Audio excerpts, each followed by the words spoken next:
Om Namo Bhagavate Sri Aruṇācala Ramanaaya. Namaskāram. Today I'm going to be talking about verse 6 of Upadēśa Taṉippākkaļ. Before I talk about the verse itself, I will just explain the context in which Bhagavan composed this. That is, in 1929, there was a feast in Ramanashram on Chitra Pournama. Chitra Pournama is the full moon day between mid-April and mid-May. So it's customary to have special food on Chitra Pournama. They have what is called Chitra Annam, which is many varieties of rice. That is rice mixed with many different things: coconut rice, pepper rice, samba rice, and curd rice, and lemon rice, and other various types of rice. So it's a day when the food is very tasty and people tend to overeat. So that particular day, after eating, many of the devotees felt discomfort because of eating too much. And one of them then quoted a well-known verse by Auvaiyar, who is an ancient saint and poetess, in which the meaning of the verse she sang is, "My stomach, which is causing me acute misery. If it is said, give up food for one day, you do not give up. If it is said, accept enough food for 2 days, you do not accept. Even for one day, you do not know my suffering. Living with you is extremely difficult." Since Auvaiyar was a mendicant, she often had to go without any food for sometimes 1 day or 2 days or several days in a row. So it was reasonable for her to complain about the stomach because, as we all know, the stomach usually demands food every day. So she was perfectly justified in complaining against the demands of the stomach. But the person who quoted this verse had just overeaten. So there's no justification for complaining against the stomach when we overeat. So when Bhagavan heard a devotee quoting this verse of Auvaiyar, he, using the same words, he adapted the verse, reversing it, the complaint of the stomach against the soul or ego who is eating too much. So the meaning of the verse, I'll just read it sentence by sentence. He says, Oru nārige vairu eku oivu. Even for one nārige, you do not give rest to me, the stomach. A nārige is a Tamil equivalent of the Sanskrit nadika, which means 1/60th of a day. So that's 24 minutes. So this is a word that Auvaiyar had used in her verse. Bhagavan used it reversing taking the stomach side. For one nārige, you do not give rest to me, your stomach, is the first sentence. The second sentence is, Nālum oru nārige umbadu oya. You do not ever, or on any day, even for one nārige, cease eating. And then he goes on to say, Orunalum en noivu ariai. Even for one day, you do not know my suffering. And then idumbe kur enuire, my soul, which is causing me acute misery. Unodu vardal aridu, living with you is extremely difficult. So the overall meaning of the verse, the literal meaning of the verse is, my soul, which is acute misery. For one narige, you do not give rest to me, the stomach. For one narige, you do not ever cease eating. Even for one day, you do not know my suffering. Living with you is difficult. So that's the bare meaning of the verse. If we slightly expand it to bring out the meaning a little bit more carefully, my soul, which is causing me acute misery, even for one narige of 24 minutes, you do not give rest to me, your stomach. You do not ever, or on any day, even for one narige, cease eating. Even for one day, or on any day, you do not know my suffering. Living with you is extremely difficult. So that Bhagavan is indirectly telling us here. That is, there's a verse in Uḷḷadu Nāṛpadu Anubandham, verse 12, in which he says, I'll just get the verse.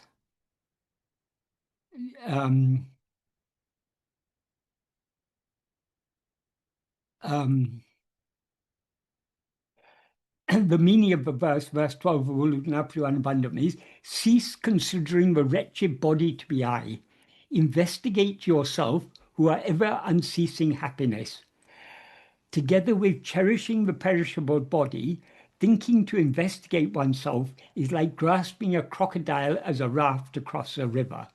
So what Bhagavan is saying here is, we need to stop considering this body as I. And the way to stop considering this wretched body as I is to investigate ourselves and know ourselves as we actually are, namely as ever unceasing happiness. But if we are much concerned about the body, if we cherish the body greatly, and we think to investigate ourselves, it's like grasping a crocodile as a raft across a river. So here what Bhagavan is saying is, we shouldn't cherish this body. We shouldn't give too much, we shouldn't be too concerned about this body. But at the same time, so long as we have a body, this body has been given to us for a purpose, in order for us to investigate and know what we actually are. So we need to take reasonable care of this body. But many people, instead of taking reasonable care of this body, they're so attached to sensual pleasures. One of the sensual pleasures which appeals to many people is the pleasure of eating. So many people burden the body by overeating. This is this also is a mistake we shouldn't make. We should give the body what it needs. As Krishna says in the Gita, the yoga is not for those who sleep too much or sleep too little. It's not for those who eat too much or eat too little. So we have to give the body what it needs. The body needs food, clothing, shelter, and rest. So we have to give it these things in moderate quantities, not to overdo it. Our main aim should be investigating ourselves and knowing what we actually are.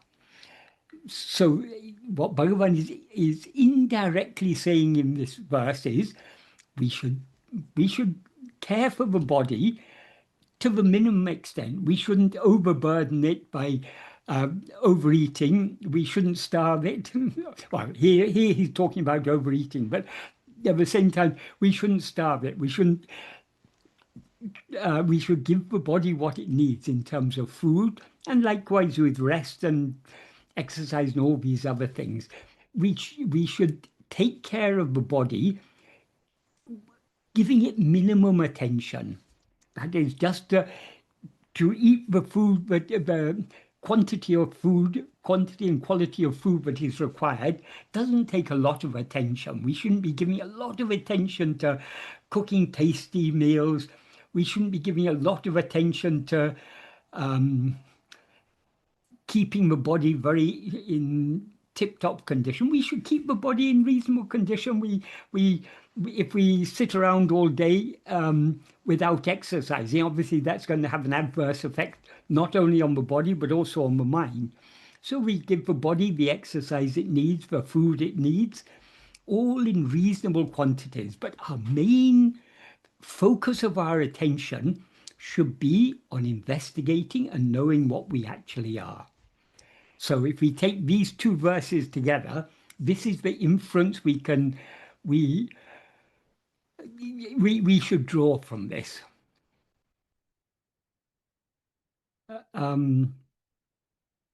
Does anyone have any questions about this verse or about the implications of this verse? I think it's quite simple and straightforward.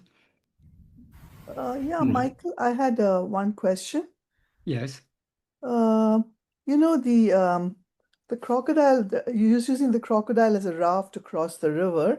Yeah. Is that an allegory, not sort of a metaphor or allegory? I forget what it's called, but something that was used by an imagery used by Shankaracharya, because you know, Yes, as we know, that is the second half of verse 12 of Uḷḷadu Nāṛpadu Anubandham is adapted from a verse in I can't remember, verse 84 of Vivēkacūḍāmaṇi. So the second half of a verse, which means together with cherishing the perishable body, thinking to investigate oneself is like grasping a crocodile as a raft across a river. That is a translation or an adapted from verse 84 of Vivēkacūḍāmaṇi. The first two sentences, cease considering the wretched body I, investigate yourself for wherever unceasing happiness. That is Bhagavan's own instruction. That is what he says in these first two sentences is the implication of what is said by Śaṅkara in the verse 84, but he adapted as the second half of this verse. Okay, and there are two beautiful aspects of that. The fact that Śaṅkara himself was nearly drowned and then took sannyas, when he wanted to take sannyas, and then how his mother, in order to, she prayed that he would be saved from the crocodile, and then how he actually he was saved, and as a child, and she did see the crocodile, float away. And so that was a very nice thing so probably that's what made Śaṅkara himself remember and to write that, you see. And then getting back to this verse where Auvaiyar writes about the overeating. Yes, that's a very big problem for all of us. I mean, we all tend to, because of our vasanas and our desires to go and taste something that you previously enjoyed, to go back and taste that again and again and again until you remind yourself, no, you don't, maybe you don't need that anymore, and then you slowly give. And actually, with your help, I managed to give up coffee, tea, and eggs and just everything. I mean, I can now almost give up everything given under your guidance, which has been very helpful. Thank you, Michael, for that. And all Bhagavan's grace only. Yes, and the other thing also is that what was I going to say? About eating and overeating. The two things about this. This also pertains to Bhagavan's own thing about mithika ahara in moderate quantities is the only or the best thing for practicing sadhana. Yeah, Mitta Sattvika Āhāra-niyama. Mittva Satvika Āhāra-niyama, because moderate food in Satvika Ahara, and Sattvic to refer to, as you've always explained, in so many ways, is good food. That is non-violently produced food, and so that's true, and ahara can refer to so many other forms of ahara, meaning we take in like through the five TV, what we senses. consume through our five senses, etc. But getting back to this verse here about I didn't get a chance to read the verse in Tamil because I didn't find that on your website. I couldn't find the verses, and then I looked at Nutrittu, Nutritu and that book, and I couldn't read fast enough, or I saw it in the contents where I couldn't find the two verses there. So I had trouble seeing the actual verses Well, there. it's on my website. If you go to the translations page on my website, I list there all the works that I've translated, and one of them is Upadēśa Taṉippākkaļ. Yeah, I have gone there, Yes. but all I saw there were, I think I didn't see verse 6, verse 6 or verse 7, or whichever this is. This is verse 6, yes. Verse 6. So verse 6 is the eating of Auvaiyar, and verse 7 is the one about is the Śaṅkara, the raft, the crocodile. No. Verse 7 is the verse, Bhagavan's reply to Murugan's question concerning the hornets. Oh, I see. But the verse about not cherishing the ephemeral body, that is in Uḷḷadu Nāṛpadu Anubandham. That's verse 12 of Uḷḷadu Nāṛpadu Anubandham. So it's not. They're not occurring in the same work, but it's a common theme. It's how much should we be concerned about this body? We shouldn't totally neglect the body, because then it won't serve its purpose. But we shouldn't be overly concerned about the body. That's why, as Bhagavan said, Nitta Sattvika Āhāra-niyama, we take the food that is necessary in moderate quantities. Moderate mitta means not too much, not too little. And sattvic is the quality of the food. We have to take food that is conducive to a calm and peaceful state of mind. Yes. And actually, as a lacto-vegetarian, I mean, as being brought up as a South Indian lacto-vegetarian, the one thing I always have trouble is giving up milk, because I have such a fondness for milk and yogurt. So it's very difficult to give up that love and taste of milk. And again, then as you said, one can try to find milk that is that's produced humanely, right? Milk that is produced from cows in a humane manner. Nowadays, they make milk from so many things, from soya, from almonds, from oats, plant milks, basically. Plant-based milk, yes. Thank you, Michael. Thank you very much. Namo Ramanaya. Namo Ramanaya. Well, you're right.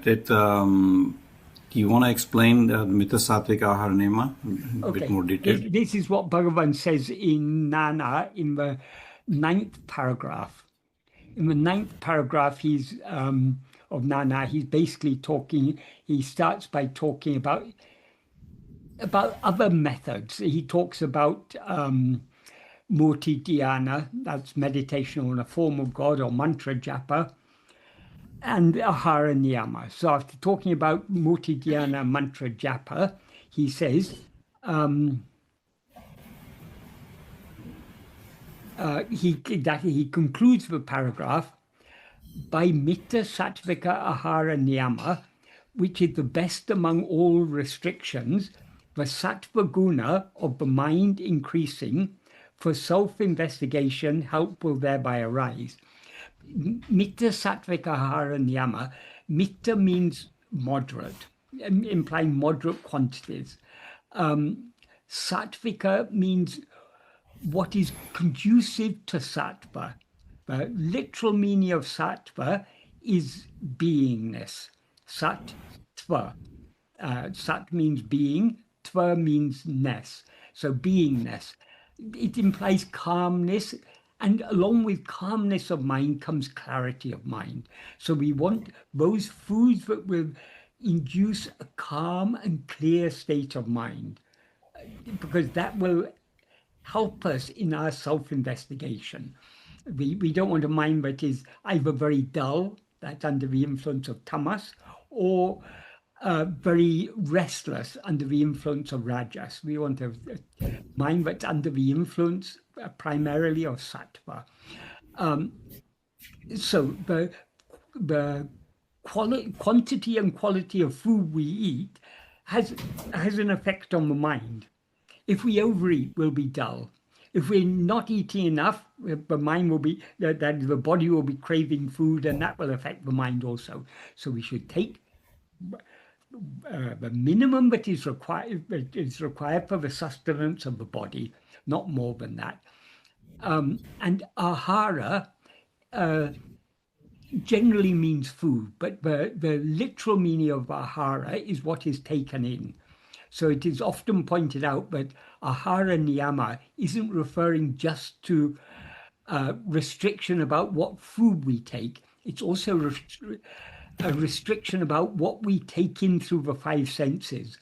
If we're always, for example, reading the news, all the terrible things that are happening in the world, that will disturb the mind. If we're watching violent movies or these sort of things, these all have a disturbing effect on the mind. So what is taken in, either in the form of food or in the form of sensual, the input to the five senses, that should be moderate and sattvic in nature as far as possible. Because that, as Bhagavan says, it will increase the sattva guna of the mind, and thereby it will become an aid for self-investigation. Bhagavan in Vicāra Saṅgraham, Bhagavan gives a very nice analogy to illustrate the importance of a sattvic state of mind. If the mind, that is, it's possible for us to be self-attentive in any condition, whatever be the state of the mind, but it's very much more difficult if our mind is under the influence of tamas or rajas. Tamas means dullness, darkness. Rajas means restlessness and activity. So the analogy he gives in Vicāra Saṅgraham, if the mind is under the influence of tamas, trying to investigate oneself is like taking a blunt crowbar, a blunt iron bar that is used for digging the ground, and using that to try and separate the fine threads of a silk cloth. If you want to separate the fine threads of a silk cloth, you want some very fine instrument like a sharp needle, then you can separate but if you've got a blunt iron bar, it's not going to be very helpful. If the mind is under the sway of rajas, restlessness, Bhagavan compares that to looking for a very small object that has been lost in the darkness, taking a lamp that is flickering in the wind to look for that small object. It's going to be very difficult because of the flickering of the flame, it'll be very difficult for us to see what we're looking at. So that is, it doesn't mean it's impossible to be self-attentive when the mind is under the influence of tamas or rajas, but it makes it very much more difficult. So we want to try as far as possible to keep the mind in a sattvic state throughout the waking and dream states, so in order to use that sattvic state of mind to investigate ourselves. Because sattva implies calmness and therefore clarity. So a sattvic state of mind that is, a sattvic state of mind in itself is not self-attentiveness, self-investigation, but it will be conducive to self-investigation. So we should endeavor to keep the mind in a sattvic condition and to use that sattvic condition to investigate and know what we actually are. That's a very good reason why we should try to avoid overeating, because if you overeat, the mind becomes dull. That is, the food we eat affects not only the body, but also the mind. So if we want calmness and clarity of mind, we should give the body what it needs and no more than that.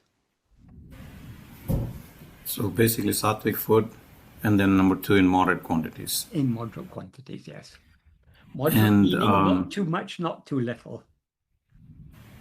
Right. I think Rati brought the issue of milk, which is always an issue. The cows and in the Western world is so industrialized. The cows are really treated extremely inhumanely. Yes. So that's the reason you try to avoid milk, right? Yeah. And unfortunately, even in India nowadays, I think if you're living in a city in India, it's not quite as bad as in the West, but if you're mass producing milk, there's going to be cruelty involved. Right. I was just recently researching on plant-based milk supplements. The issue that comes up is they don't have, a lot of them don't have calcium, like milk has. Yes. And then they don't have enough protein like milk has. And I was recently surprised to find there's one product out there which actually has the same quantity of protein as in milk, 8 grams per cup, and also has actually a little more calcium and fortified with vitamin D compared to milk. I'll put that brand in the chat box. Yeah. But we need to, that is, where do cows get their calcium from? What do they eat? They eat green grass. That's it. Yeah, they said it's also coming from plant-based. Yeah. The whole thing is plant-based. Yeah. So if we eat green vegetables, we get calcium. So and protein is there in almost all foods. Only in heavily processed foods, like white flour and so on, a lot of the protein is removed. But it's nobody who is consuming enough calories. It's almost impossible to consume enough calories and not thereby consume enough protein. A lot of fuss is made nowadays, I think under the influence of the meat and dairy industry, saying protein is necessary, protein is necessary. Of course protein is necessary, but protein's available in almost all foods. So the idea. Well, if you go with almond milk, and all, I don't think. I'm not sure. I didn't check but a lot of times you may not get enough protein. Yeah, you may not get enough protein, right? And then almond milk and all those things. So, but we don't depend on milk for protein. We get protein from almost all foods. And almonds will certainly have protein. I guess I have to. I have to differ with you on that one, Michael. So, because we really need 1 gram per kilogram of body weight protein. So, the vegetarian food doesn't have, if you're not careful, a lot of like Umberto, he tried vegetarian food for 6 months and he was so emaciated because he was not being careful. A lot of people asked him, are you having AIDS or something? People were all inquiring. So then he went back to eating meat again. So if at all somebody's trying, I think it's best to keep an eye out for it. Yeah. What's that? Yeah. So the Ripple milk has 8 grams of protein per cup. And, there's a lot of other cereals and everything which is now very naturally has enough protein in it. Very naturally. One of the brands is... this is interesting. I found a brand called Ezekiel based on the Bible verse. And exactly that Bible, Ezekiel, I forgot the number, it quotes 6 ingredients and they match it basically. And a single slice of bread has 4 grams of protein in it. And the cereal also has rich protein in it. So basically they didn't add anything extra. Just the whole grain itself is giving a lot of protein, in case anybody but actually, Kumar, I agree with you. I'll agree with you that vegetarians may have to be, we all be careful about everything.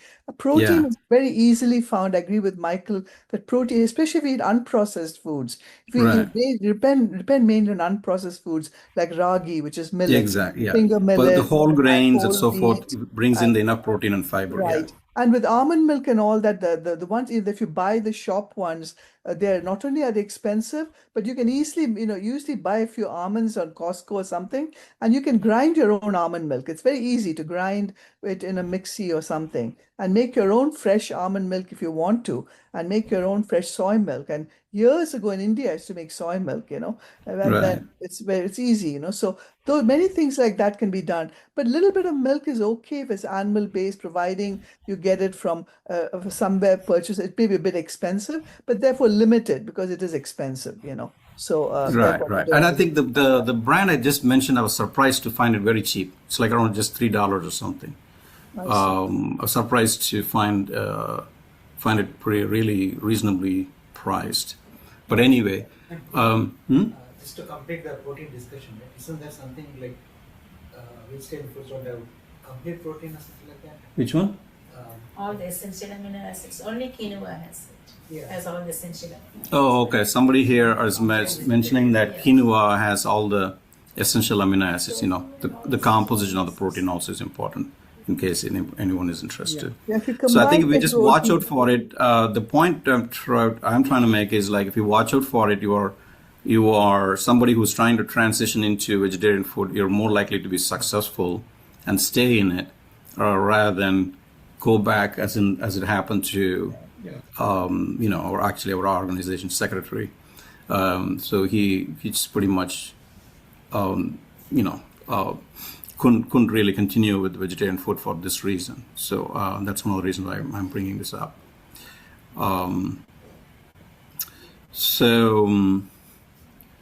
I think Michael beautifully explained the importance of both the mita, the moderate quantities, and that's why I wanted to explain that. Any other questions related to this verse before we go to the other questions? I saw one question just popped up. Yeah. Whether sleeping over a certain number of hours is a sign of tamas. How much sleep we need, it depends on the level of. It depends on what we're doing. If you are working hard physically, you require more sleep. If you're working hard mentally, you require more sleep. If you're the amount of sleep we require is also determined by the amount of food we eat, because digesting food takes energy. So if we eat a lot, we need to sleep more. So that's another reason for eating moderate quantities. We're not overburdening the body, but the body itself will indicate how much sleep we need. So, it's very difficult to say what is the best number of hours to sleep, because if we're sleeping soundly without any dreams, for example, if we've worked very hard physically and we're completely exhausted, we'll sleep soundly. So soundly there won't be many dreams. If we're not working so hard physically, we may sleep the same number of hours, but a lot of that time may be taken up by dream. So we can't really calculate these things. But generally our body will indicate how much rest, our body and mind will indicate how much rest we need. If we're tired, we should sleep. After sleeping, we get up refreshed, and then we should use that refreshed state of mind to try, as far as possible, to keep our attention fixed on ourselves. People sometimes used to ask Sadhu Om, that when they try to practice self-investigation, they feel overpowered by sleep. He said, well, if you're overpowered by sleep, then sleep. And when you wake up, then with that fresh state of mind, continue your self-investigation.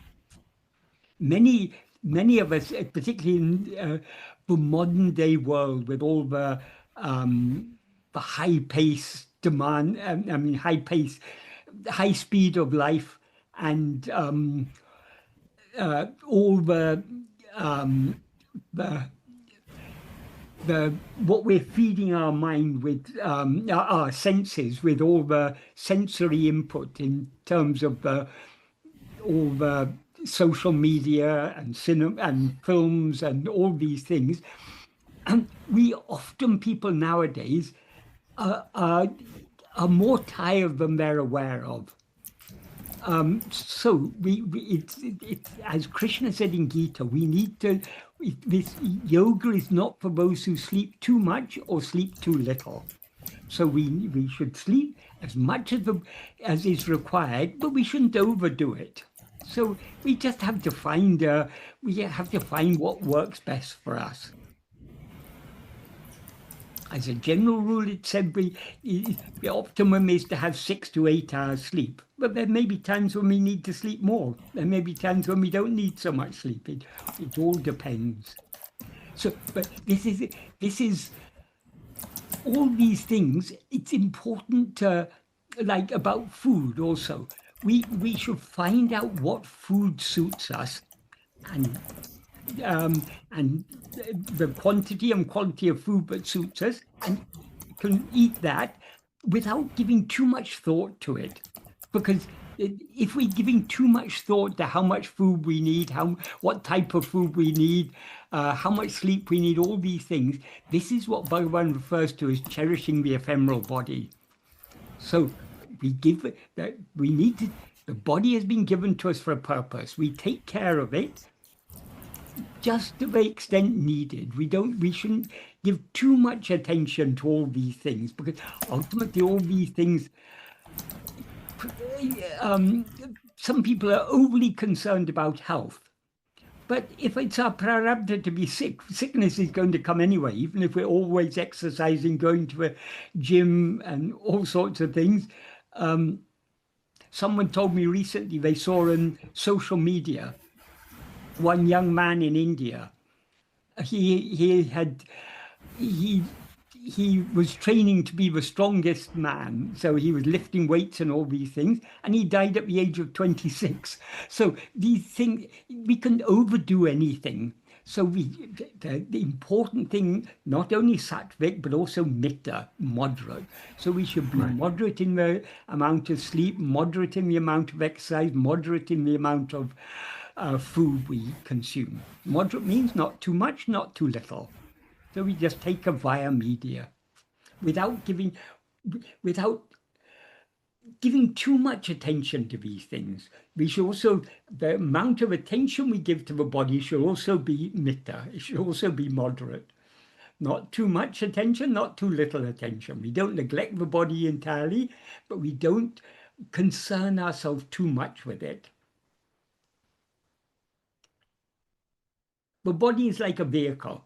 So if you've got a car, you need to keep it in reasonable working condition. You've got to give it its petrol, and you've got to, every so often, you take it to the service station to have it serviced, and the car will serve its purpose. It'll take you from A to B. So this body is like that. The body is given to us for a purpose. The purpose is to investigate and know what we actually are.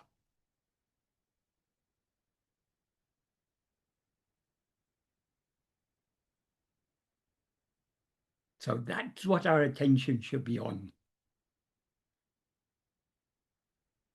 Michael, I like your bringing the topic, the body as a vehicle. The Vahana aspect is very important, because our purpose is to go through this world, with the ego, getting back to the Taṇippākkaļ verses of the ego, and orderly ascent towards our salvation. And the way we do it is through, I think in Upadēśa Taṇippākkaļ or Upadēśa Sāram, the orderly ascent, those two words are very important. The orderly ascent through, if you can't immediately go to Atma Vichara, but through puja, japa, dhyana, mantra, and all of that, and practicing these niyamas of Āhāra-niyama and everything will definitely be helpful in getting you to where you want to be, as in where you want to go, in that your destination, which is which we're actually, in some sense, we don't need this. We think we're moving. The funny thing is, we think we're moving, but actually, are we really moving? We're eternal. What do you think, Michael? Are we moving, or is this vehicle moving at all? Or it is journeying? Yes, there's a sense of a journey, right? Yes, yes. Well, it's again, we shouldn't be too much concerned about the body. We should be journeying towards our destination. Our destination is the heart. So to journey towards the heart, we need to subside. And in order to subside, we need to hold on to self-attentiveness, because to the extent to which we allow our attention to go out towards things other than ourselves, we are thereby feeding this ego and stimulating the rising of ego. So as Bhagavan makes clear in verse 25 of Uḷḷadu Nāṛpadu, grasping form, it comes into being. Grasping form, it stands. Grasping and feeding on forms, it flourishes abundantly. Leaving form, it grasps form. Form means all, it includes all phenomena of all kinds. Everything other than ourself is a form. So allowing our attention to go outwards is feeding ego and is what nourishes ego. If we want to subside, Tedinal otum pidicum, as Bhagavan says in that verse, if we investigate, if we seek to know what we actually are, ego will take flight. That is, ego will subside and dissolve back into its source. So the direction of our travel is inwards, back towards ourselves. Back to the That means source. subsiding. Yes, back to the source. Yeah. Antaramukha. Yeah. Yeah, exactly. Thank you, Michael. Namo Ramanaya. Good, thank you, Michael. So, Nivriti as opposed to pravriti. thank you, Michael. So we have some power issues here. I think Carlos had a question. Carlos, you want to go ahead and ask the question related to Swami Sadhu Om? Yes. Go ahead. I'll read the question as I send it to you. Yes, please. And then any other clarifications you want to give, Michael? Okay. The other day, I heard Michael tell a story about Sadhu Om's life, in which he was burning with desire to see Bhagavan's form again. At one point in the story, Michael said that Bhagavan's form appeared to Sadhu Om for the third time, and unlike the previous two times, Bhagavan said to him, "Why don't you come to me?" or something of the sort. If I heard correctly, I think Michael said that Sadhu Om initially interpreted that message from Bhagavan as a sign that he had returned to Tiruvannamalai.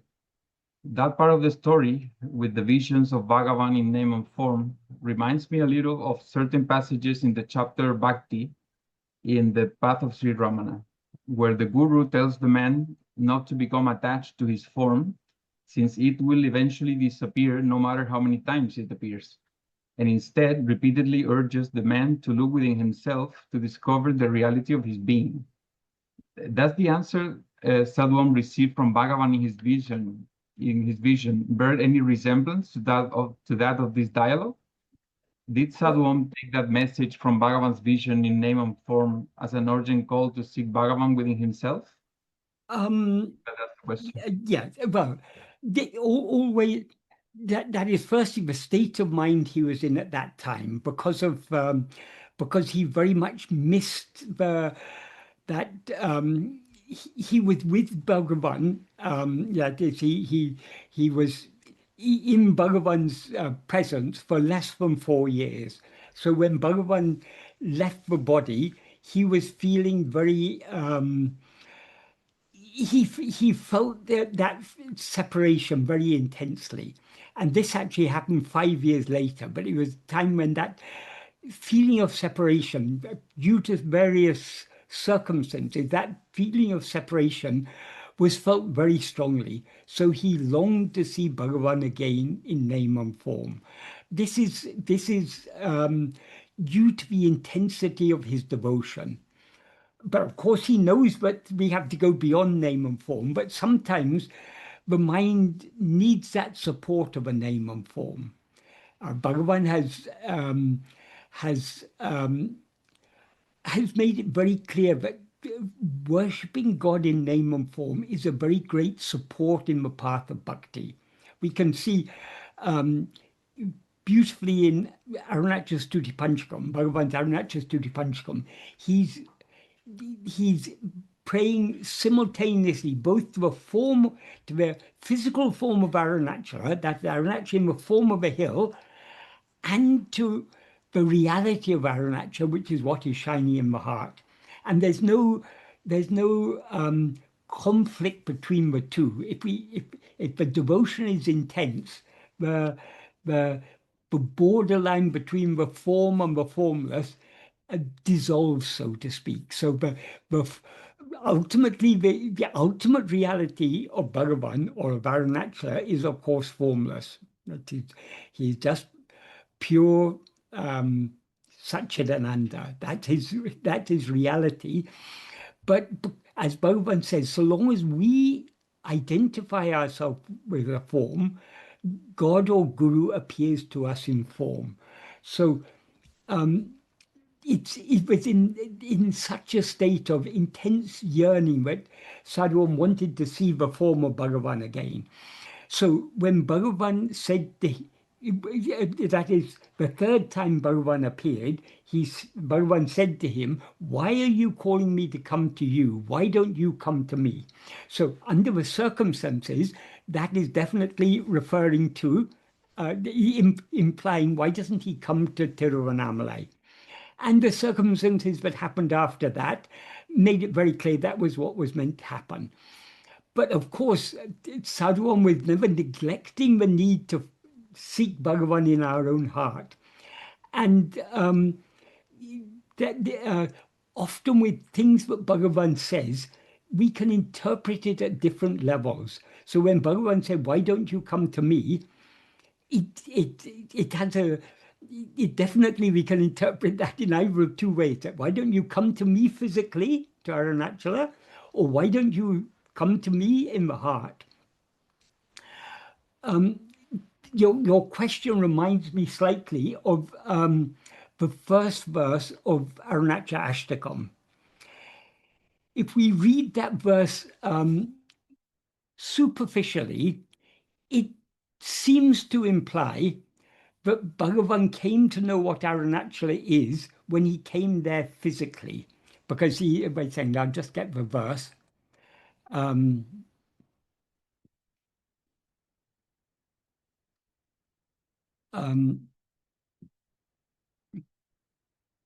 So he says, I'll read the translation. "It is seated as if a hill bereft of awareness. Its action is preeminent, difficult for anyone to know. Though from a young age bereft of knowledge," in other words, though from his youngest age when he was before knowing anything else, Āhāra-niyama shone brightly in awareness as what is exceedingly great. So what he implies there is, even from the earliest time, his earliest infancy, Āhāra-niyama was shining brightly in his awareness or in his mind as something exceedingly great. I did not know its porul. Its porul means its substance, its reality. Even having got to know from someone that it is Tiruvannamalai. Then in the final sentence he says, Ari vine marulurutu aruhinil eka aruhurum amayam idu achalamakandain. That means when enchanting the mind, it pulled close. At the opportune time of coming close, I saw as this is Achalam. Achalam has two meanings. Achalam means what is motionless. So it can be referring to our real nature, which is the ever unmoving being that we actually are. A secondary meaning of Achalam is a mountain, because mountains, on the physical plane, mountains are relatively unmoving. So we can interpret this to mean when he says, when enchanting my mind, it pulled me close. We can take that to mean when it pulled him towards Āhāra-niyama. But at that appointed time, or at that appropriate time, when he came close, he saw it as Achalam. So if we take it on the surface level, it seems to be referring to a time when Bhagavan was pulled to Āhāra-niyama physically. But we could also take in a deeper sense, which I think actually makes more sense. When it pulled me close, he's actually referring to that day in Madurai when that intense fear of death arose in him. His mind was pulled close, that his mind was pulled within, and that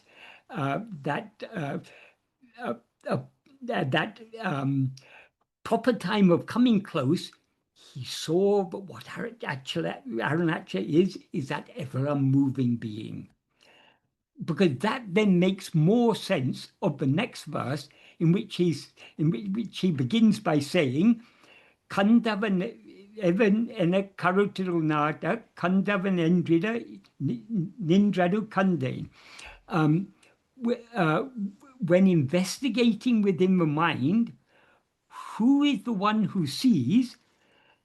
I saw what remains when the one who sees ceased to exist, or when they became non-existent. So it's more connected with what happened in Madurai rather than the physical thing. But after showing his real nature to Bhagavan, his real nature as himself in Madurai, he then brought him physically to Tiruvannamalai. Personally, this is entirely my own inference, but I think it was at about this time that of that intense longing to see Bhagavan again in name and form. But Bhagavan, though he appeared in name and form, he also revealed himself within. That Sadhu Om would never say anything to indicate that had happened or when it had happened, but my inference from various things that I know about the life of Sadhu Om, I think it was at about this time that Bhagavan appeared not only in name and form, but appeared as his svarūpa. That is, he revealed himself as the reality, as the reality of I, what I actually is. So I think that is the song that Sadhu Om was singing at that time was to see Bhagavan in name and form. But that longing to see Bhagavan in name and form, underlying that longing was the longing to know Bhagavan as he actually is. Because what is it that appears in that name and form of Bhagavan other than our own reality? So longing for that, to see Bhagavan in name and form is an outward expression of that longing to see Bhagavan within the heart as he actually is. Does that make sense?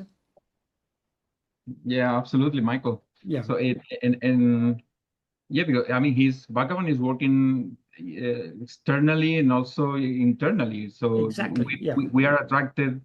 Well, we all have been attracted to these teachings different times of our lives, and then we've been drawn to this path somehow and to the teachings of Bhagavan, but also inwardly, also when we are compelled to practice, to turn inwards, that pull that we feel comes from him, right? It's like absolutely.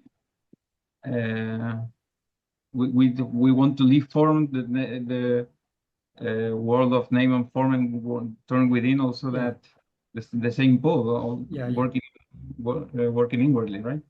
See, for example, the life of Ramakrishna Paramahamsa. Till the end, his focus was on the name and form of Kali. But Kali knew that worshipping her name and form can never fully satisfy him. So she wanted to reveal herself to him as she actually is, as his own svarūpa. So she brought Tōtāpuri to come, and Tōtāpuri was like a catalyst. It was just that catalyst that was needed to bring about that inward turn. And then Ramakrishna came to know Kali as she actually is, as his own reality. So for many great souls, they seem to be following just the path of Nama-rupa upasana. But when that devotion is extremely intense for that name and form, because the name and form can never fully satisfy, by the grace of that name and form, their mind will, in one way or another, be turned inwards. So I think that's what happened at that time with Sadhu Om. Was Though this he around didn't this say time? that, whenever he explained the context in which he sang that song and what happened, he talked only about Bhagavan appearing in name and form. But from various, I always had a gut feeling that it was at that time that Bhagavan revealed himself as he actually is. Because of that intense, as a result of that intense longing, that intense love for Bhagavan. Was this around this time that, was it around this time that he composed Ramana Varugai? Yeah, and this is referring, because last week I was asked something about Ramana Varugai. So it was when I was telling about the story of Ramana Varugai. That is, when Swami was composing those verses, I can't remember what, at a certain verse Bhagavan appeared. But when Bhagavan's form appeared, at first he thought, he remembered what Bhagavan said in Uḷḷadu Nāṛpadu, that seeing God without seeing oneself is seeing a Manamaya Mamkakshi. Right. So remembering that, he closed his eyes, and when he opened his eyes again, Bhagavan's form was no longer appearing. So he continued writing the verses. I mean, the verses were just flowing from his heart, as it were. I mean, he wasn't thinking about what to write. It was coming as a spontaneous flow. He often used to describe, but inside there's a valve, and when that valve is opened by Bhagavan's grace, the verses just come pouring forth, as happened to Bhagavan in the case, for example, of, I mean, very clearly in the case of Āhāra-niyama and Āhāra-niyama Aṣṭakam. It just spontaneously came. At first, Bhagavan was trying to set aside the words, thinking, what have I got to do with these words? But he couldn't suppress them. They had to come out. And only when he wrote the verse, it quietened down till the next day when another verse came. And with Aksharam Live, the whole thing came just during one production. It just poured forth. So that's what it's like when that flow of poetry is there. It's not as if there's someone there as a doer, but it comes spontaneously. So after the first time Bhagavan appeared, and then when he closed his eyes and opened again, Bhagavan's form was no longer there. He continued composing. And after some time, Bhagavan's form appeared again. So again, he closed his eyes. And when he opened them, Bhagavan's form was no longer there. The third time when Bhagavan's form appeared, Bhagavan said to him, why are you calling me to you? Why don't you come to me? Which he took to mean Bhagavan was asking him to return to Tiruvannamalai. So it's about that Carlos is asking. So as I say, my gut feeling, though Sadhu Om would never say anything directly to indicate this, but my gut feeling is that it was at that time that Bhagavan revealed himself as he actually is. Because Bhagavan will never be satisfied with just showing himself in name and form. Exactly. Yeah. There's a nice story. It seems that once some person, not knowing what Bhagavan is, some person asked him, Swami, what would you ask for if Shiva appeared before you? Or if God appeared before you? I don't exactly know how it was worded. Bhagavan would ask, I would ask him not to appear. Because any God who appears will also disappear. I want a God who never appears nor disappears. It's ever shining as the fundamental reality. Bhagavan didn't quite say it in that words, but it was something to that effect. Can I just finish? Yes. We can never be satisfied. Even if Bhagavan appears to us in name and form, even if, like in the life of Ramakrishna, there was a Lālā, a young form of Rama. That is, one sadhu came and he had a little vigraha of a young Rama, but he was always worshipping. And for some reason he had to go somewhere, and he entrusted his Lālā to Ramakrishna and asked him to take care of it for a while until he returned. And that Lālā was, for Ramakrishna, it was alive. It was talking to him and playing with him and everything for some time until that sadhu returned, and he returned with Lālā. So even if Bhagavan appears and is walking by our side and always with us, we will still not be satisfied, because as Bhagavan made clear, nothing can satisfy us except knowing ourselves as we actually are. He says that very clearly at the end of the first sentence of the first paragraph of Nāṉ Ār.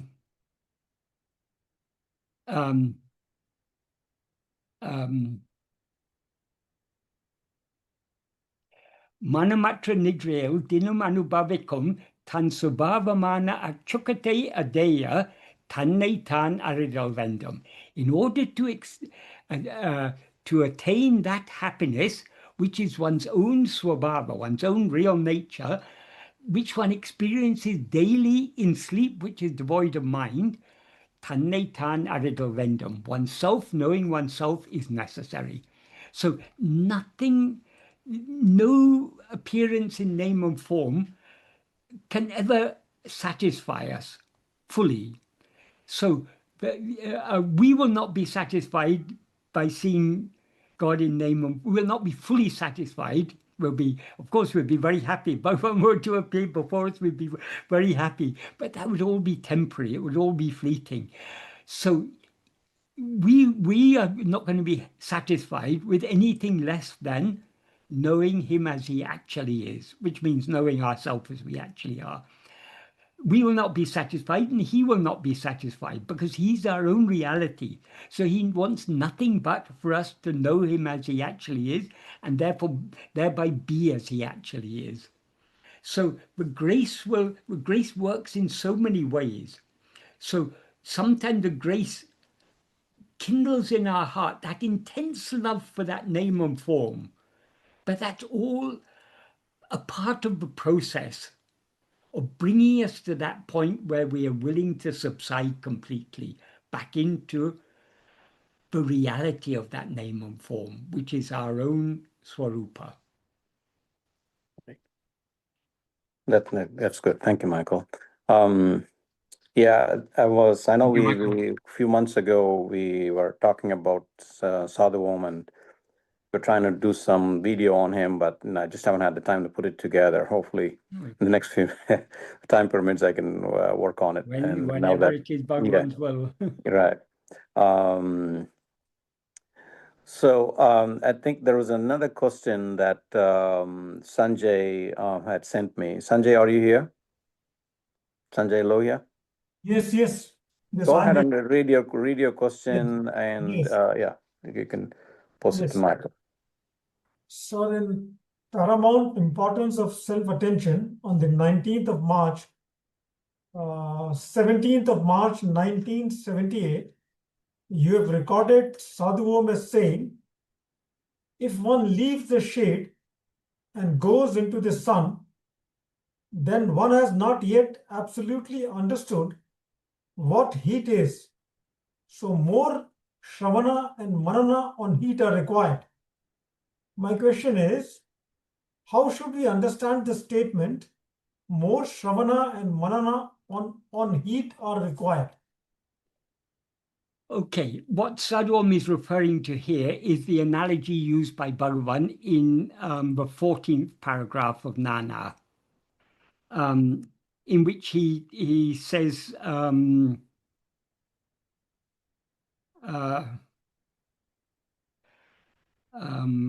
is it?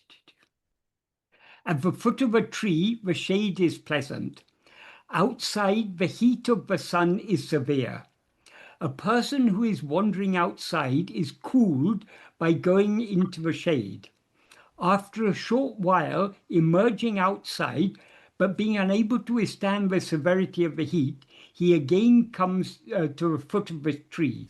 In this way he remains, going from the shade into the sunshine and going back from the sunshine into the shade. A person who does thus is an aviveki. Aviveki means one who lacks judgment, who's unable to distinguish where real happiness lies. But a viveki, one who has such judgment, such ability to distinguish, will not depart leaving the shade. Likewise, the mind of the jnani will not depart leaving Brahman. In other words, the jnani is ever merged in Brahman, he's never going to come out. But the mind of the ajnani remains experienced dukkha by roaming about in the world, and for a short while obtaining sukha by returning to Brahman. What is called the world is only thought. That's a very important sentence. He says, Jagamembadu neneve. What is called the world is just thought. It's not that this world's entirely mental. It's got no reality independent of the mind. It's just a mere mental fabrication, a mental impression. When the world disappears, that is, when thought ceases, the mind experiences happiness. When the world appears, it experiences dukkha. Dukkha means dissatisfaction or suffering.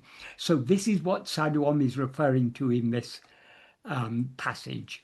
So if we understand this analogy in the context in which Bhagavan had used it, then śravaṇa manana on the heat means śravaṇa manana on the inherent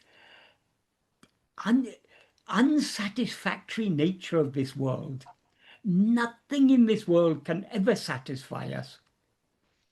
So if our mind is still going out towards the world, we still haven't clearly understood that happiness is our own real nature. There is not an iota of happiness in any of the things of the world. As Bhagavan says in that same paragraph, he says at the beginning,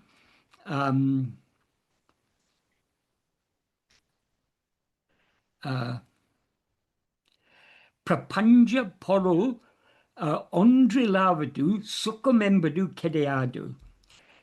What is called happiness or sukham, satisfaction or happiness, is not available in any single thing of this world. In nothing in this world has anything called happiness or satisfaction. It's because of our aviveka, our lack of clear discernment, that we mistake, we wrongly think that we're obtaining happiness from the things of the world. But the happiness we think we're obtaining from the things of the world, when a desire is satisfied or gratified, the mind partially subsides, because the mind which was previously agitated by that desire is able to subside, and to the extent to which the mind subsides, we experience happiness. So, for example, the happiness we think we enjoy by eating a very tasty meal, where does that happiness come from? Does it come from that food? No. It comes from, because we have desire for that food, when that desire is gratified by eating the food, the agitation of the mind in the form of desire is momentarily calmed down, and so we experience a happiness that is ever within us.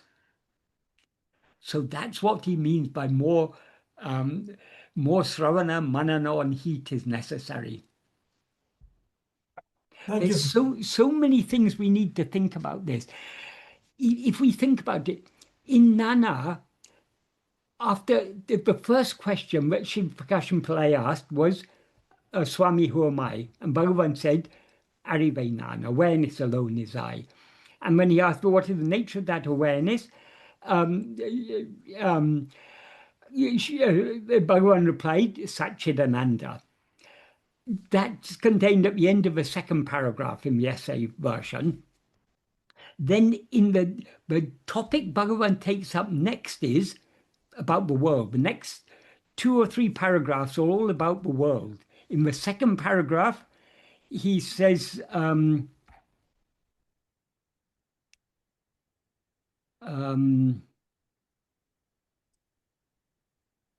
the third paragraph, he says, if the mind, which is the cause for all awareness, here awareness means awareness of things other than ourselves, and all activity ceases, Jagat Drishti will depart. The perception of the world will depart, or will be dispelled. So only when the mind ceases will that Jagat Drishti cease. Just as unless the imaginary awareness of the imaginary snake goes, awareness of the rope, which is the adhisthana, the base of the foundation, will not arise unless, just like that, unless perception of the world, which is a kalpita, which is a fabrication, mental fabrication, departs, darshana of svarūpa, which is the adhisthana, will not arise. So we cannot have svarūpa darshanam so long as we see the world. And he goes on in the 4th paragraph to describe that the world is nothing but thought. He says, excluding thought, there is not separately any such thing as world. In sleep there are no thoughts, and consequently there's also no world. In waking and dream there are thoughts, and consequently there is a world. Just as a spider spins out thread from within itself and again draws it back into itself, so the mind makes the world appear from within itself and again dissolves it back into itself. When the mind comes out from Atma Svarūpa, the world appears. Therefore, when the world appears, Svarūpa does not appear. When Svarūpa appears, the world does not appear. Why Bhagavan puts so much emphasis on the world? And he underlines the same thing in the next paragraph in different words. He says, of all the thoughts that appear in the mind, and we have to remember here when he says thoughts, in the previous paragraph he said the world is nothing but thoughts. So thoughts means, in this context, means any type of mental phenomenon, any mental impression. So all perceptions, memories, thoughts, feelings, emotions, everything, it's all thought. So of all the thoughts that appear in the mind, the thought called I alone is the first thought. The thought called I means ego. Ego alone is the first thought. The first thought means it's the primal, the original thought, the causal thought. All those meanings are implied in the term mudal nenebu. Only after this arises do other thoughts arise. Only after the first person appears do second and third persons appear. Without the first person, second and third persons do not exist. So second and third persons includes the whole world. Everything other than ourselves is second and third person. So without the first person, that is without ego, none of these other things exist. So why he emphasizes this so much? Because the very nature of ego is firstly to know itself as I am this body, and consequently to know the appearance of other things. So long as we are aware of the appearance of anything other than ourselves, we who are experiencing that are ego. So we need to understand these things very, very clearly. Likewise, in in Uḷḷadu Nāṛpadu, he starts, Nāmolohum Kandalal, because we see the world, in verse 1. And then verse 2, he's also talking about the world. And then in verse 4, he says, if oneself is a form, the world and God will be likewise. If oneself is not a form, who can see their forms and how? And then he go in the next verse, he says, is there a verse, is there a world without the body? Has anyone ever seen the world without a body? So the appearance of the world is dependent upon our identifying ourselves as a body. And then in the 6th verse, he says, the world is nothing but the 5 kinds of sense impression. In other words, the world consists of nothing but sights, sounds, tactile sensation, tastes, and smells. If you take away these 5, there's no such thing as world. So, in other words, there's no. Does the world exist independent of the mind? Or words to that effect. And then in the next verse, he says, though the world and the mind rise and subside simultaneously, it's only by the mind that the world shines. So he's making it clear that our experience of the world is entirely dependent upon our experience of ourself as I am this body. So he in both these key works of Bhagavan, Nāṉ Ār and Uḷḷadu Nāṛpadu, he starts by talking about the world. Why? Because the world is entirely dependent upon ego. So if we are serious about getting rid of ego, we must give up our attachment to this world and to this body. That attachment is the heat. And that attachment is the heat. Sorry? That attachment is the heat he's talking about. Exactly. That is, so long as we experience the world, we experience ourselves as a small thing within this world. So we seem to be lacking things. Because if I'm this tiny little person in this vast world, there's so many things I don't have. So when I feel a lack of satisfaction, because that lack of satisfaction is felt within me, I think in order to satisfy myself, I must get something from outside. So we look outside for the happiness or satisfaction. That is just the nature of Maya. The nature of ego is to always look outside for that. But that what we are looking for outside exists only within us. That is what we are. Tattvamasi. We are that very happiness that we are seeking. So we can't find it in anything outside. We can only find it within ourselves. This is so important. It's so central to Bhagavan's teachings and to the whole of Advaita, if understood correctly. That is also why it's so important what Bhagavan made clear about sleep. Generally, people think of sleep as a state of ignorance, a state of lacking of unconsciousness or lack of awareness. But that's a wrong inference. Because we give so much reality to this world, when the world disappears, we wrongly interpret that as, oh, awareness has gone. But what actually do we experience in sleep?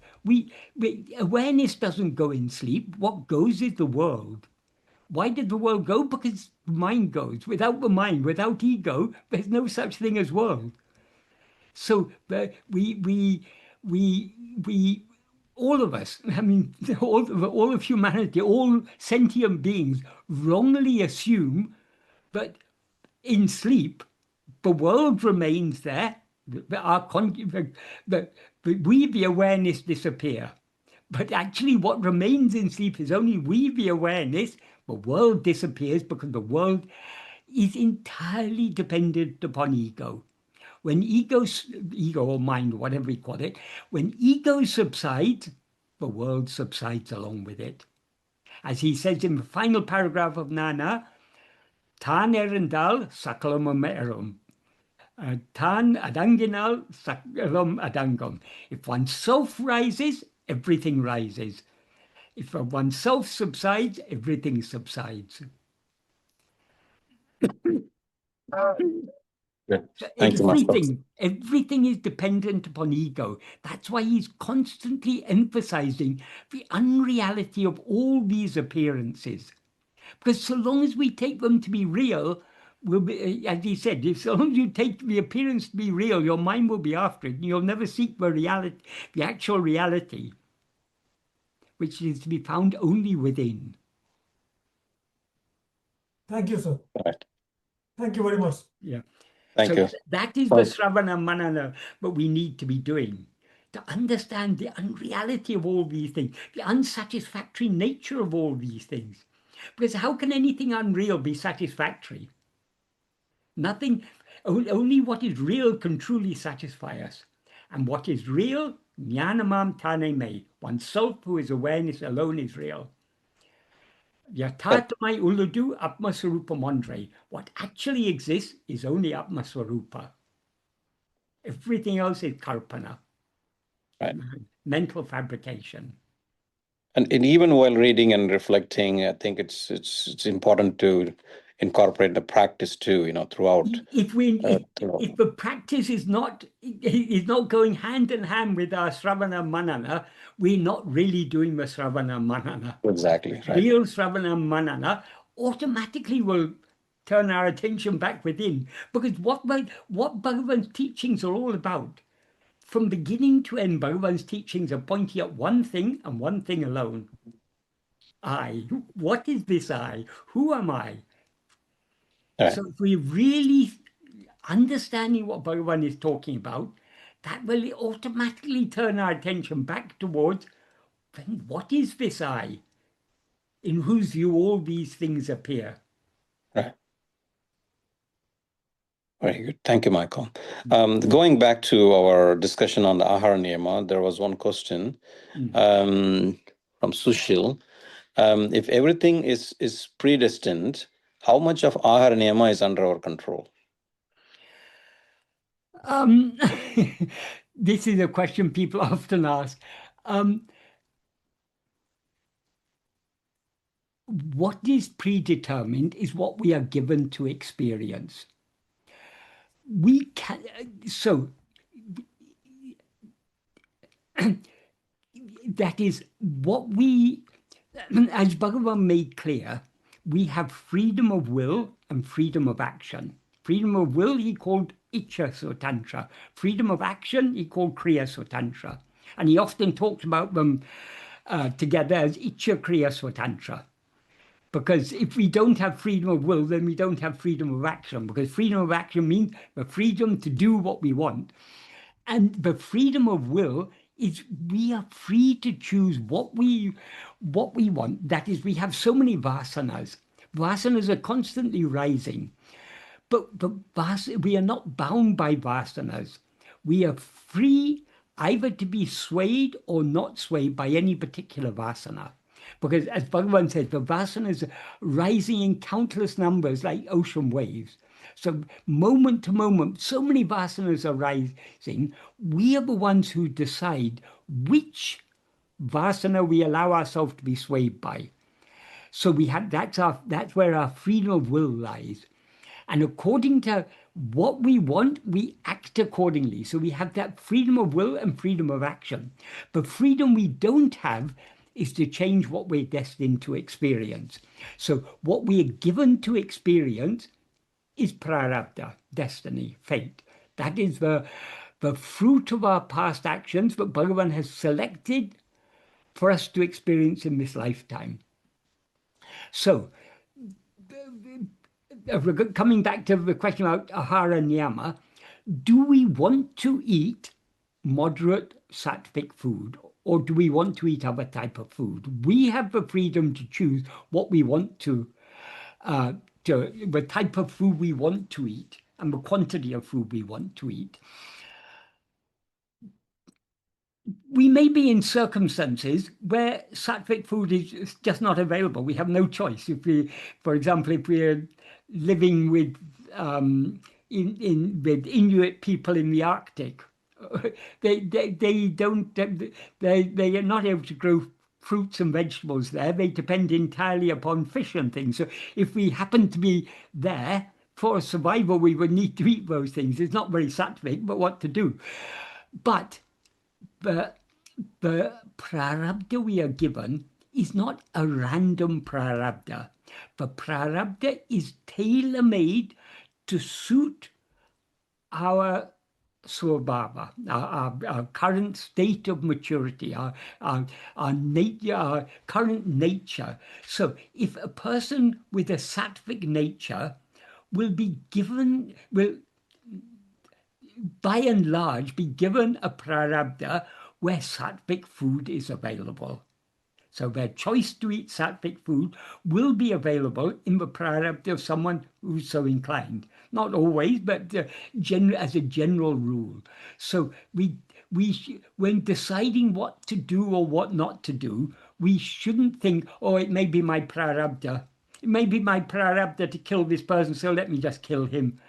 I couldn't kill him if it's not my prarabdha. We shouldn't think like that. We know killing is bad. We want to avoid killing people. So it may be our prarabdha to kill them. If it's our prarabdha to kill them, we'll have no choice. We'll be forced to do so. And moreover, another important thing to understand about prarabdha determines what we are going to experience. So prarabdha does not determine what we do. However, in order for us to experience what we're going to experience, certain actions are necessary. It's not prarabdha that makes us do those actions. It is God who makes us do those actions in accordance with prarabdha. Bhagavan makes this very clear if we pay close attention to the wording of the first sentence that he wrote in the note for his mother. Avarava prarabdha prakaram adakanavan angangiritu artavipan. Avarava prarabdha prakaram means in accordance with the prarabdha of each one. Adakanavan, he who is for that implies God or Guru. Angangirintu, being there, being in each and every place, and also within the heart of each one of us, artavipan will make us act. So it is God or Bhagavan who makes us act in accordance with our prarabdha. It's not prarabdha that is making us act. It is he who makes us act in accordance with our prarabdha. There's an important difference because prarabdha is the fruit of our past karmas. The fruit of our past karmas, the fruit is what is experienced. So what we are given to experience, that is the prarabdha. In order for us to experience that, it may be necessary for us to do certain actions. Those actions, Bhagavan will make us do. So, since we seem to have choice, whether to eat sattvic food or not sattvic food, for most of us we have that choice, we opt to eat sattvic food. If our prarabdha if that's not in our prarabdha, something will prevent us, and we'll be made to eat other type of food. But we shouldn't avoid doing the right thing, thinking, oh, it may not be my prarabdha to do the right thing. That would be just foolish. We have to do what we consider to be the right and appropriate, proper thing to do. Yeah, where there is a will, there is a way. Yeah. And if there's an obstacle, if we're not able to do what we want to do, then okay, we have to accept that's our prarabdha. But most people I know of who have, sincerely tried, they've been successful. Oh yeah, of course, yeah. Of course.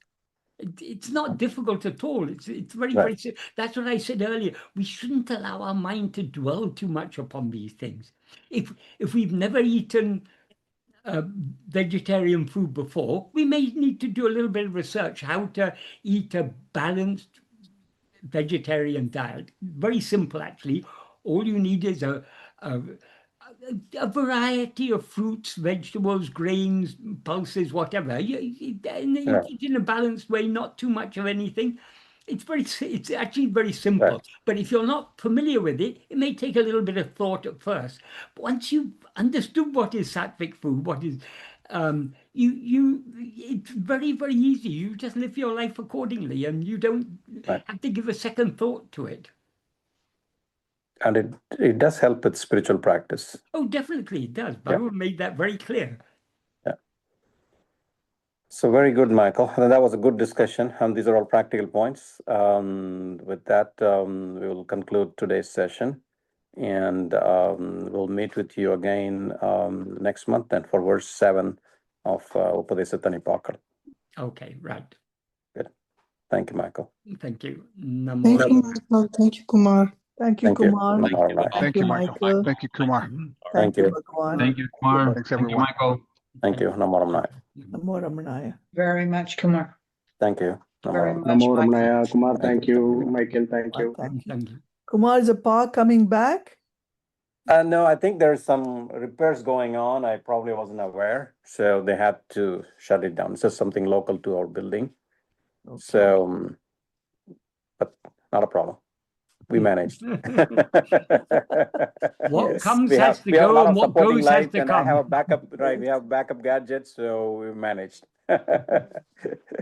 So, Kumar, we can probably pick this up next time, but when Michael comes back. But I always wonder, we talk about karma philosophy, but I always wonder what happened in the first life when there was no karma at all. How did we start well, off?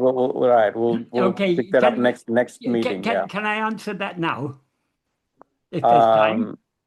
Yeah. Okay, go ahead. Is this your first life? Ram? I wouldn't know. I don't know. Well, let us assume it is not the first life. So let's not worry about the first life. Our problem is here and now. Let's deal with who is the doer of action and the experience of the fruit of action. That is what we need to know. Whatever we are experiencing is the fruit of our past actions. And whatever we do now will create fruit. So who is this I who is the doer of action and the experience of the fruit of action? That's all we need to know. That's good enough for me, Michael. Thank you so much. Speculating about the first life, it's Maya. When you dream, when does the dream begin? We never find the exact moment of a dream beginning. We're just there in the world, and it all seems to have been part of a continuity. And we have in our dream, if we think about what did I eat yesterday, we'll remember what we ate yesterday. So it's all just an appearance. None of it is real. So we don't have to analyze the unreal. We have to analyze to whom do all these unreal things appear. How many angels can you fit on the head of a pin?